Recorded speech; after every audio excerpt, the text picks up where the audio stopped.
ఓం గంగణపతయ నమ. ఐం సరస్వత్యే నమ. క్రీం మహాకాళికాయ నమ. ద్రాం దత్తాత్రేయ నమ. హ్రీం హ్రీం బగలాముఖి దేవ్యే నమో నమ. జయ గురు దత్తాత్రేయాయ నమో నమ. ఓం నమ శివాయ శివాయ గురువే నమ. క్లీం కృష్ణాయ గోవిందాయ గోపీజన వల్లభాయ శ్రీకృష్ణ పరబ్రహ్మణే పరంజ్యోతిషే నమో నమ. శ్రీరామ జయ రామ జయ జయ రామ రామ. యూట్యూబ్ ప్రేక్షకులకి అందరికీ కూడా నమస్కారం అండి. నేను పాలపర్తి గురునాథ శర్మ, జ్యోతిషం వాస్తు సిద్ధాంతిని. మీకంతా కూడా గోచారరీత్యా గ్రహాల యొక్క స్థితిగతి కటిక వాటి ప్రభావం అంతా కూడా ఖగోళ శాస్త్ర వీరకంతా కూడా విశ్లేషణ చేసి పరిష్కారం చెప్పడం జరుగుతుంది. గ్రహాల యొక్క సంయోగం ఏ రకంగా ఉంది, ఈ యొక్క గ్రహాల యొక్క స్థితి, వాటి ప్రభావం అంతా కూడా మేషాది ద్వాదశ రాశుల వాళ్ళకి ఎటువంటి ప్రభావం చూపబోతున్నాయి అనేది విశ్లేషణ చేయడం జరుగుతుంది. ప్రధానంగా శుక్రుడి యొక్క కారకత్వాలంతా కూడా విశ్లేషణ చేసుకుంటూ ప్రధానంగా గోచారరీత్యా శుక్రుడు ఏ రకంగా మీకంతా కూడా శుభయోగాన్ని ఇవ్వబోతున్నాడో విశ్లేషణ చేయడం జరుగుతుంది. ప్రధానంగా శుక్రుడు శని యొక్క ప్రభావం అంతా కూడా ఈ యొక్క గోచారిత్య ఫలితాలంతా కూడా సంపూర్ణంగా విశ్లేషణ చేయడం జరుగుతుంది. ప్రధానంగా చూసుకుంటే శుక్రుడంతా కూడా ఈ యొక్క కళత్రకారకుడిగా చెప్పడం జరుగుతుంది. ప్రధానంగా శుక్రుడంతా కూడా ప్రధానంగా మీకంతా కూడా వివాహాది శుభకార్యాలు జరగాలన్నా, మంచి శుభమైన యోగాలు ఇవ్వాలన్నా కానీ శుక్రుడంతా కూడా భోగభాగ్యానికి కారణం అంతా చెప్పడం జరుగుతుంది. ప్రధానంగా శుక్రుడంతా కూడా ఐశ్వర్య ప్రదాతగా లక్ష్మీకారకుడుగా చెప్పడం జరుగుతుంది. వ్యాపారంలో అభివృద్ధి కావాలన్నా, వ్యాపారంలో మంచి దక్షత రావాలన్నా, వ్యాపారంలో అష్టైశ్వర ప్రాప్తి, ఆకస్మిక ధనలాభం కావాలన్నా శుక్రుడి యొక్క అనుగ్రహం అంతా కూడా మంచిగా ఉండాలి. జాతకరీత్యా చూసుకుంటే శుక్రుడు మిత్రస్థానంలో అత్యంత శుభుడిగా ఉంటాడు. లగ్న చక్ర వేషాత్తు మీకంతా కూడా లగ్నం తెలిసి ఉంటే కనుక లగ్నాన్ని చూసుకోండి, లేదు రాశి తెలిసి ఉంటే కనుక రాశిని చూసుకోండి. మీకంతా కూడా శుక్రుడు అంతా కూడా ప్రధానంగా మీకు ఆకస్మిక ధనయోగాన్ని ఇచ్చే విధంగా, లగ్జరీ లైఫ్, రిచ్ లైఫ్ అనేది ఇచ్చే విధంగా శుక్రుడు అంతా కూడా కారకుడు అంటాడు. పాండిత్యానికి, వేద పట్టణానికి, ప్రధానంగా మంత్రశాస్త్రానికి అంతా కూడా అష్టైశ్వర్య యోగం ఇచ్చే విధంగా ఉంటారు. ప్రధానంగా ఎవరైతే కనుక వస్త్ర వ్యాపారాలు చేస్తూ ఉంటారో వాళ్ళకంతా కూడా శుక్రుడు అంతా కూడా అష్టైశ్వర్య యోగం ఇచ్చే విధంగా ఉంటారు. ప్రధానంగా రత్నాల వ్యాపారాలు కానీ, జ్యువెలరీ బిజినెస్ కానీ, ప్రధానంగా ఇటువంటి కారకత్వాలంతా కూడా శుక్రుడికి అంతా కూడా చెప్పడం జరుగుతుంది. పాండిత్యము, వేద పట్టణం కానీ, ప్రధానంగా మంచి ఎడ్యుకేషన్ అనేది ఉండడం కానీ, మంచి స్కాలర్గా ఉండడం, పిహెచ్డి చేయడం కానీ, ఇట్లాంటి అఖండమైన జ్ఞానాన్ని అంతా కూడా పొందడం అనేది సకల శాస్త్ర ప్రావీణ్యుడిగా చెప్పడం జరుగుతుంది. శుక్రుడంతా కూడా భోగభాగ్యాలకు అధిపతిగా చెప్పడం జరుగుతుంది. అష్టైశ్వర్య యోగాలు, రాజయోగాలు సిద్ధించాలన్నా, దేశాన్ని పరిపాలించాలి చేయాలన్నా, దేశాన్ని అంతా కూడా శాసించాలన్నా శుక్రుడి యొక్క అనుగ్రహం అంతా కూడా మెండుగా ఉండాలి. ప్రధానంగా కళలకంతా కూడా అధిపతిగా చెప్పడం జరుగుతుంది. లలిత కళలు కానీ, ప్రధానంగా ఈ యొక్క నృత్యం కానీ, గీతం కానీ, ప్రధానంగా పాండిత్యం, కవిత్వం కానీ ఇవన్నీ ఉండాలన్నా శుక్రుడి యొక్క అనుగ్రహం ఉండాలి. ప్రధానంగా కళాత్మకమైన జీవితం జీవించాలన్నా, శరీరంలో కానీ, ప్రధానంగా చూసుకుంటే మంచి నృత్య కళాకారులుగా ఉండాలన్నా కానీ మంచిగా శుక్రుడి యొక్క అనుగ్రహం మెండుగా ఉండాలి. ప్రధానంగా శుక్రుడంతా కూడా ఈ యొక్క కారకత్వంతో ఉంటారు కావున మేషాది ద్వాదశ రాశుల వాళ్ళకి గోచారిత్య శుక్రుడంతా కూడా ఈ రకంగా అనుగ్రహం ఇస్తున్నారు. శనీశ్వరుడు అంతా కూడా ఈ రకంగా అనుగ్రహిస్తున్నారు. గోచారిత్య కూడా శుక్రుడు, శనీశ్వరుడు అంతా కూడా ప్రభావం అంతా కూడా మేషాది ద్వాదశ రాశుల వాళ్ళకి ఈ రకంగా ఉండబోతుంది. సంపూర్ణ విశ్లేషణ చేయడం జరుగుతుంది. ప్రధానంగా శనీశ్వరుడు అంతా కూడా కర్మఫలదాతగా చెప్పడం జరుగుతుంది. కర్మఫలదాత అయిన శనీశ్వరుడు అంతా కూడా ఇక్కడ కొన్ని రాశుల వాళ్ళకి ఏలినాటి శని ప్రభావం ఇస్తున్నారు. ప్రధానంగా అష్టమ స్థానంలో శనీశ్వరుడు సంచారం అంతా కూడా ఈ యొక్క ప్రభావం అంతా కూడా ఉంటుంది. కొన్ని రాశుల వాళ్ళకి అర్ధాష్టమ శని దోషం అనేది ఇవ్వడం, మళ్ళీ శనీశ్వరుడు యొక్క వక్రదృష్టి అంతా కూడా కొన్ని రాశి మీద పడుతుంది. ఈ యొక్క కళత్రకారకుడైన ఈ యొక్క శుక్రుడు మరియు ఈ యొక్క కర్మఫలదాత శనీశ్వరుడు అనుగ్రహం వల్ల ఈ యొక్క మేషాది ద్వాదశ రాశి వాళ్ళకి ఎటువంటి ప్రభావం చూపిస్తుంది, ఆర్థికంగా వాళ్ళకి ఎటువంటి లాభాలు గణించడానికి ఎటువంటి పరిష్కారం ఆచరించాలి, ప్రధానంగా నవగ్రహాల యొక్క స్థితిగతి సంయోగం వల్లనే అంతా కూడా ఈ యొక్క చతుర్గ్రహ కూటమి, పంచగ్రహ కూటమి, షష్టగ్రహ కూటమి అంతా కూడా గోచారిత్య స్వభావం జరుగుతుంది. ప్రధానంగా ఈ యొక్క సంయోగం వల్ల ప్రధానంగా మేషాది ద్వాదశ రాశుల మీద ఎటువంటి ప్రభావం చూపిస్తున్నాయనేది సంపూర్ణంగా విశ్లేషణ చేయడం జరుగుతుంది. ప్రతినిత్యం కూడా గోమాత సేవ చేసుకోవడం వల్ల సకల గ్రహ దోష నివారణ జరుగుతుంది. కులదేవత ఆరాధన ప్రతినిత్యం కూడా ఆచరించాలి. శుక్రుడి యొక్క అనుగ్రహం కోసం ప్రయత్నించి కూడా మహాలక్ష్మీదేవి ఆరాధన, ఈ యొక్క కనకదార స్తోత్రాన్ని చదువుకోవడం వల్ల విశేషంగా ధనప్రాప్తి లభించడానికి ఆస్కారం ఉంటుంది. బెల్లం పరవాణాన్ని మహాలక్ష్మీదేవికి ప్రతినిత్యం కూడా ఈ యొక్క ప్రదోష కాలంలో 6:30 నుంచి 7:30 మధ్యలో అంతా కూడా మహాలక్ష్మీదేవి అష్టకాన్ని చదువుకుంటూ, మహాలక్ష్మీదేవి అష్టోత్తర నామాలు చదువుకుంటూ కానీ, సహస్రనామాన్ని చదువుకుంటూ కానీ ఈ యొక్క బెల్లం పరవన్నాన్ని అంతా కూడా నివేదన చేయడం వల్ల మహాలక్ష్మి స్థిర నివాసం లభించడానికి ఆస్కారం ఉంటుంది. కలత్రకారకుడైన ఈ యొక్క శుక్రుడంతా కూడా వివాహాది శుభకార్యాలు జరగాలన్నా, వంశాభివృద్ధి కలగాలన్నా, మీకు అన్యునమైన దాంపత్యం కలగాలన్నా, అఖండమైన సుఖ జీవితం లభించాలన్నా, భోగభాగ్యమైన రాజయోగాలు సిద్ధించాలన్నా శుక్రుడు అనుగ్రహం కావాలి. ఇక్కడ కర్మఫలదాతైన శనీశ్వర అనుగ్రహం కూడా మంచిగా ఉండాలి. తద్వారా ఈ యొక్క మేషాది ద్వాదశ రాశి వాళ్ళకి గోచారిత్య శుక్రుడు శనీశ్వరుడు ఇచ్చే ఫలితాలంతా కూడా సంపూర్ణంగా విశ్లేషణ చేయడం జరుగుతుంది.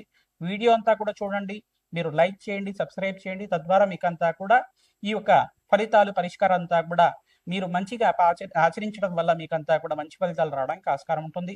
జగన్మాత అనుగ్రహం వల్ల మీకంతా కూడా అష్టైశ్వర్య ప్రాప్తి కలగాలని చెప్పి ఆశీర్వాదం చేస్తున్నాం. ప్రతినిత్యం కూడా మీరు చెప్పే ఈ యొక్క పరిష్కారం అంతా కూడా ఆచరించండి. మీ జాతకరీత్యా ఎటువంటి సందేహాలు ఉన్నా కానీ మా యొక్క ఫోన్ నెంబర్కి అంతా కూడా అపాయింట్మెంట్ తీసుకొని మీరంతా కూడా జాతకాన్ని, జన్మజాతకాన్ని అంతా కూడా పరిష్కారం ఆచరించడం వల్ల విశేషమైన పుణ్య ఫలితాలు పొందుతారు. శ్రీమాత్రే నమః. మేషరాశి జాతకులకి గోచారీత్యా ప్రధానంగా చూసుకుంటే ఏలినాటి శని ప్రభావంలో ఉన్నారు కావున గోచారీత్యా మీనరాశిలో శనీశ్వరుడు యొక్క సంచారం జరుగుతుంది. శుక్రుడి యొక్క ఫలితాలంతా కూడా చూసుకుంటే ఏప్రిల్ నెల 28వ తారీఖు తర్వాత నుంచి మీకు రాజయోగంగా చెప్పడం జరుగుతుంది. శుక్రుడు శనీశ్వరుడు యొక్క కలయిక సంయోగం అంతా కూడా ఉచ్చస్థానంలో శుక్రుడు సంచారం మేరకు మీకంతా కూడా అఖండ రాజయోగాలు సిద్ధించడానికి ఆస్కారం ఉంటుంది. ఏ స్థానంలో శుక్రుడు ఉచ్చస్థానంలో పొందడం వల్ల భోగభాగ్యమైన జీవితాలు, అష్టైశ్వర్య ప్రాప్తి కలగడానికి ఆస్కారం ఉంటుంది. ఐశ్వర్య ప్రదాతగా శుక్రుడి అనుగ్రహం వల్ల మీకు సప్తమాధిపతి ఉచ్చస్థానంలో సంచారం జరిగినప్పుడు రాజయోగం సిద్ధించడానికి ఆస్కారం ఉంటుంది. ఇక్కడ బృహస్పతి అంతా కూడా ఉచ్చస్థానంలో మార్పు జూన్ 1వ తారీఖు తర్వాత కర్కాటక రాశిలో ప్రవేశం చేసిన తర్వాత గురుబలం పెరగడానికి, కార్యసిద్ధి కలగడానికి ఆస్కారం ఉంటుంది. ఏలినాటి శని ప్రభావంలో ఉన్నారు కదా, ప్రతినిత్యం కూడా నల్లనవుల్ని బ్రాహ్మణత్వంకంతా కూడా శనివారం శనిహోరులంతా కూడా 5 వారాలంతా కూడా దానం చేసుకోవడం వల్ల విశేషమైన పుణ్య ఫలితం. దక్షిణ సహితంగా బ్రాహ్మణాన మమ దేవానం సాక్షాత్ నారాయణ స్వరూపాయ మహావిష్ణు స్వరూపంగా ఉన్న బ్రాహ్మణత్మకంతా కూడా ఈ దానం అంతా కూడా ఇవ్వడం వల్ల మీకంతా కూడా అష్టైశ్వర ప్రాప్తి కలగడానికి ఆస్కారం ఉంటుంది. జాతకరీత్యా గోచారీత్యా ఉన్న శనీశ్వర గ్రహ దోషం నివారణ అవ్వడానికి ఆస్కారం ఉంటుంది. మీకు వివాహాది శుభకార్యాలు కావాలి అంటే కనుక ప్రధానంగా ఎవరికి జాతకంలో అయితే వివాహాది శుభకార్యాలు కావాలని చెప్పేసి సంకల్పంతో ఉన్నారో మీరంతా కూడా మేషరాశి జాతకులు ప్రతినిత్యం కూడా శుక్రుడికి, బృహస్పతికి, అంగారకుడికి, శనీశ్వరుడికి, రాహుకి జపము హోమాది కార్యక్రమాలు ఆచరించుకోవడం వల్ల శీఘ్ర కళ్యాణ యోగాది కార్యక్రమాలు అవ్వడానికి ఆస్కారం ఉంటుంది. శీఘ్ర కళ్యాణ యోగం సిద్ధించడానికి ఆస్కారం ఉంటుంది. ప్రధానంగా వ్యాపారంలో లాభాలు సిద్ధించడానికి జనవరి నుంచి మీకు ఏప్రిల్ 28వ తారీఖు దాకా స్వల్పంగా మిశ్రమైన ఫలితాలు పొందుతారు. 28 తర్వాత ఇక్కడ ఉచ్చస్థానంలో శుక్రుడి యొక్క సంచారం అంతా కూడా మీనరాశిలో సంచారం జరుగుతుంది. జూన్ 1వ తారీఖు తర్వాత బృహస్పతి సంచారం అంతా కూడా ఉచ్చస్థానంలో సంచారం జరుగుతుంది. గోచారీత్యా గ్రహాల యొక్క సంయోగం ఈ రకంగా ఉంది కావున మీరంతా ప్రతినిత్యం కూడా నవగ్రహారాధన చేసుకోవడం శ్రేష్టమైన ఫలితాలు పొందుతారు. హనుమతారాధనలో భాగంగా సింధూర అభిషేకాది కార్యక్రమాలు, అరటి పండ్లని ప్రతినిత్యం కూడా ఆంజనేయ స్వామి వారికి ప్రీతికరంగా నివేదన చేసి అరటి పండ్లతోటి యజ్ఞము హోమాది కార్యక్రమాలు, ఇక్కడ మన్యసూక్త పారాయణం అంతా కూడా చేసుకోవడం, మన్యసూక్త మూల మంత్రాలతోటి, హనుమత్ మూల మంత్రాలతోటి, శ్రీరామ మూల మంత్రాలతోటి యజ్ఞము హోమాది కార్యక్రమాలు ఆచరించుకోవడం వల్ల విశేషమైన పుణ్య ఫలితాలు పొందడానికి ఆస్కారం ఉంటుంది. ప్రధానంగా హనుమతే శ్రీరామ దూతాయ నమః నామాన్ని ప్రతినిత్యం కూడా జపాన్ని ఆచరించుకోవడం వల్ల జాతకరీత్యా ఉన్న సర్వ గ్రహదోష నివారణ అవ్వడానికి ఆస్కారం ఉంటుంది. నవగ్రహ స్తోత్ర పఠనం అంతా కూడా ఆచరించుకోవాలి. నవగ్రహ స్తోత్రాలంతా కూడా పఠనం చేసుకోవడం వల్ల విశేషమైన పుణ్య ఫలితాలు పొందడానికి ఆస్కారం ఉంటుంది. అవకాశం ఉన్నప్పుడు నెలకొకసారి మీరంతా కూడా నవగ్రహాలకంతా కూడా ప్రీతికరంగా అభిషేకాలు ఆచరించుకోవడం వల్ల విశేష పుణ్య ఫలితం పొందడానికి ఆస్కారం ఉంటుంది. ప్రధానంగా పరమేశ్వరుడికంతా కూడా ప్రీతికరంగా ప్రదోష కాలంలో అభిషేకం చేయించుకోవడం విశేషమైన పుణ్య ఫలితాలు పొందడానికి ఆస్కారం ఉంటుంది. చెరుకు రసంతో, ద్రాక్ష రసంతో, దానిమ్మ పళ్ళ రసంతో, నారికేల జలంతో, ప్రధానంగా గంగా జలంతో భస్మాభిషేకం చేయించుకోవడం వల్ల ఏకవార రుద్రాభిషేకాలు, ఈ యొక్క మహన్యాసపూర్వక రుద్రాభిషేకాలంతా కూడా ఆచరించడం వల్ల జాతకరీత్యా గోచారీత్యా ఉన్న గ్రహస్థితి అంతా కూడా మెరుగుపడి ఆకస్మిక ధనయోగం సిద్ధించడానికి ఆస్కారం ఉంటుంది. ఈ యొక్క లక్ష్మీ కుబేర శాంతి హోమాది కార్యక్రమాలు ఆచరించుకోవడం, రాధశ్యామల యజ్ఞాది కృతాలు ఆచరించుకోవడం, బగ్లామకి శాంతి హోమాది కార్యక్రమాలు ఆచరించుకోవడం వల్ల శత్రుబాధలు, శత్రుభయాల నుంచి బయటపడడానికి ఆస్కారం ఉంటుంది. శుక్రుడి అనుగ్రహం కోసం ప్రతినిత్యం కూడా మీరు బొబ్బర్లు అంతా కూడా నానబెట్టినవి గోమాతకు సమర్పించడం వల్ల జాతకరీత్యా ఉన్న గోచారీత్యా ఉన్న శుక్రుడి అనుగ్రహం వల్ల మీకంతా కూడా ఆకస్మిక ధన లాభం ధనయోగం సిద్ధించడానికి ఆస్కారం ఉంటుంది. గృహంలో అంతా కూడా మనశ్శాంతి సిద్ధించాలన్నా మేషరాశి జాతకులు ప్రతినిత్యం కూడా శుక్రుడికి ప్రీతికరంగా బొబ్బర్లు దానం చేసుకోవడం శ్రేష్టమైన ఫలితాలు పొందుతారు. మీకంతా కూడా రాజయోగ సిద్ధి రావడానికి ఆస్కారం ఉంటుంది. విపరీత రాజయోగం అంతా కూడా శుక్రుడు శనీశ్వరుడు యొక్క సంయోగం వల్ల మీకంతా కూడా సిద్ధిస్తుంది. కావున ఈ యొక్క ఆగస్టు 28వ తారీఖు నుంచి నవంబర్ 20 దాకా రాజయోగాన్ని చూస్తారు. ప్రధానంగా ఏప్రిల్ 28 తర్వాత శుక్రుడు మార్పు అంతా కూడా మీనరాశిలో మార్పు చెందిన తర్వాత విశేషమైన పుణ్యయోగంగా చెప్పడం జరుగుతుంది. రాజయోగ సిద్ధి రావడానికి ఆస్కారం ఉంటుంది. ఇక్కడ మీకు ప్రధానంగా చూసుకుంటే ఈ యొక్క సంక్రాంతి తర్వాత నుంచి మీకు అంతా కూడా జాతక రీత్యా ఉన్న మంచి ఫలితాలంతా కూడా యోగకరంగా మారడానికి ఆస్కారం ఉంటుంది. ఇక్కడ అంగారకుడు ఉచ్చస్థానంలో మార్పు, శుక్రుడు ఉచ్చస్థానంలో మార్పు, మరి బృహస్పతి అంతా కూడా జూన్ 1వ తారీఖు తర్వాత ఉచ్చస్థానంలో మార్పు అంతా కూడా రాజయోగ కారణంగా ఉంటుంది. మే 15వ తారీఖు తర్వాత ఈ యొక్క సూర్య భగవానుడు కూడా మేషరాశిలో అంతా కూడా ఉచ్చస్థానంలో మార్పు అంతా కూడా బుధాత్య యోగంలో అంతా కూడా మార్పు చెందుతారు. ప్రధానంగా సూర్యమంగళ యోగంలో బుధాత్య యోగంలో మార్పు చెందిన తర్వాత అఖండమైన శుభయోగాలు చూడడానికి ఆస్కారం ఉంటుంది. ఈ యొక్క 6 నెలల తర్వాత జూన్ 1వ తారీఖు నుంచి ఆగస్టు 28వ తారీఖు తర్వాత మీకు మంచి శుభవార్త వినడానికి ఆస్కారం ఉంటుంది. గృహయోగం కోసం కావచ్చు, వివాహాది శుభకార్యాల కోసమైనా కావచ్చు, విదేశీయాన యోగం కోసమైనా కావచ్చు, మంచి జాబ్లో ప్రమోషన్స్ రావడం కానీ, నూతన ఉద్యోగం లభించడం కానీ, ఆకస్మికంగా ధనయోగం అంతా కూడా సిద్ధించడానికి ఆస్కారం ఉంటుంది. ప్రతినిత్యం కూడా అమ్మవారి ఆరాధన చేసుకోండి, పరమేశ్వరుడు ఆరాధన చేసుకోండి, గోమాత సేవ చేసుకున్న వాళ్ళకి సర్వ ప్రతిబంధకాలంతా కూడా తీరి అష్టేశ్వరి యోగం సిద్ధి రావడానికి ఆస్కారం ఉంటుంది. శ్రీమాత్రే నమః.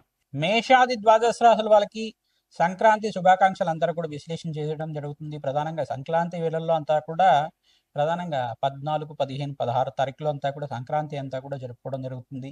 14వ తారీఖు రోజున ప్రధానంగా భోగి, 15వ తారీఖు రోజున సంక్రాంతి, మకర సంక్రాంతి అంతా కూడా సూర్య భగవానుడు అంతా కూడా చూసుకుంటే మకర రాశిలో ప్రవేశం చేయడం అనేది విశ్లేషణ చేయడం జరుగుతుంది. ప్రధానంగా ఈ యొక్క ఉత్తరాయణ పుణ్యకాలంలో అంతా కూడా శ్రేష్టమైన ఫలితాలు పొందడానికి ఆస్కారం ఉంటుంది. అఖండమైన శుభయోగానంతా కూడా మేషాది ద్వాదశ వాసుల వాళ్ళు ఈ సంక్రాంతి తర్వాత నుంచి అఖండమైన శుభయోగాలు సిద్ధించడానికి ఆస్కారం ఉంటుంది. ప్రధానంగా ఈ యొక్క సంక్రాంతి రోజున మీరంతా కూడా విశేషమైన కులదేవత ఆరాధన చేసుకోవాలి. విశేషంగా కులదేవత ఆరాధన చేసుకోవడం వల్ల రాజయోగాన్ని చూస్తారు. మహాలక్ష్మీదేవి ఆరాధన చేసుకోవడం వల్ల భోగభాగ్యాలు, రాజయోగం సిద్ధి రావడానికి, అఖండమైన ఐశ్వర్య ప్రాప్తి కలగడానికి ఆస్కారం ఉంటుంది. ధనయోగం సిద్ధి రావడానికి ఆస్కారం ఉంటుంది. గోమాత సేవను ఆచరించడం, విశేషంగా సంక్రాంతి రోజున గోమాతను అంతా కూడా పూజ చేసుకోవడం వల్ల పాడి పంట అంతా కూడా ఐశ్వర్య ప్రాప్తి కలగడానికి ఆస్కారం ఉంటుంది. ధనలక్ష్మి ఆరాధన చేసుకోవడం వల్ల అఖండమైన పుణ్యప్రాప్తి కలుగుతుంది. ధాన్యలక్ష్మి ఆరాధన చేసుకోవడం వల్ల ధాన్యానికి లోటు లేకుండా అఖండమైన శుభ ఫలితాలు పొందడానికి ఆస్కారం ఉంటుంది.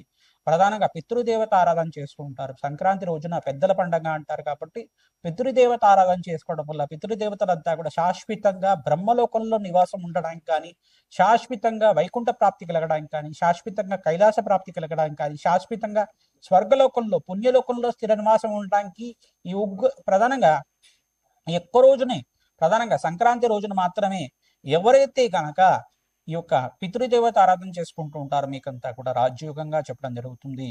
ప్రధానంగా పితృదేవతలకు ప్రీతికరంగా స్వయంపాక దానం, బ్రాహ్మణత్వం దానం చేసుకోవడం, తిలతర్పణాలు చేసుకోవడం, అఖండమైన శుభ ఫలితాలు పొందడానికి ఆస్కారం ఉంటుంది. ప్రధానంగా పితృదేవత ఆరాధన చేసుకోవడం వల్ల పితృదేవతకు ప్రీతికరమైన వంటకాలన్నీ కూడా నివేదన చేసి గృహంలో ఉండే వాళ్ళు ప్రధానంగా స్వీకరించడం వల్ల అఖండమైన పుణ్య ఫలితాలు పొందడానికి ఆస్కారం ఉంటుంది. ప్రధానంగా వీరంతా కూడా పితృదేవత ఆరాధన చేసుకోవడం వల్ల బ్రాహ్మణత్వంకంతా కూడా మహావిష్ణు స్వరూపంగా భావించి ధాన్యము, ఈ యొక్క స్వయంపాకము, వస్త్రదానం చేయడం వల్ల అఖండమైన పుణ్య ఫలితాలు పొందడానికి ఆస్కారం ఉంటుంది. సంఘంలో గౌరవం పెరుగుతుంది, ప్రేమ ప్రఖ్యాత లభించడానికి ఆస్కారం ఉంటుంది, రాజ్యోగ స్థితి రావడానికి ఆస్కారం ఉంటుంది, మహాలక్ష్మీదేవి అనుగ్రహం లభిస్తుంది. తద్వారా వీరంతా కూడా ఈ పుణ్యమైన కార్యక్రమాలు చేయడానికి ఆస్కారం ఉంటుంది. కావున ఉత్తరాయణ పుణ్యకాలంలో ప్రధానంగా మీ జాతకరీత్యా ఉన్న సర్వగ్రహ దోష నివారణ చేయడానికి ప్రయత్నం చేయండి. ఈ యొక్క రాజశ్యామల యజ్ఞాధికరతలు కానీ, బగలాముఖి శాంతి హోమాది కార్యక్రమాలే కానీ, ప్రధానంగా ఈ యొక్క కమలాత్మక దేవి హోమాది కార్యక్రమాలు కానీ, ఈ యొక్క లక్ష్మీ కుబేర శాంతి హోమాది కార్యక్రమాలు కానీ ఉత్తరాయణ పుణ్యకాలంలో ఆచరించుకోవడం వల్ల అఖండమైన పుణ్య ఫలితాలు పొందడానికి ఆస్కారం ఉంటుంది. ఉత్తరాయణ పుణ్య కార్యక్రమంలో ప్రధానంగా విశేషంగా స్నానానికి విశేషమైన ఫలితాలు చెప్తారు, జపానికి విశేషమైన ఫలితాలు చెప్తారు, నామస్మరణ చేసుకుంటూ ఉండాలి. ప్రధానంగా ఉత్తరాయణ పుణ్యకాలంలో అంతా కూడా భగవత్ ఆరాధన చేసుకోవడం శ్రేష్టమైన ఫలితాలు, మోక్ష జ్ఞానాన్ని ఇచ్చే విధంగా ఉంటాయి. శ్రీమాత్రే నమః.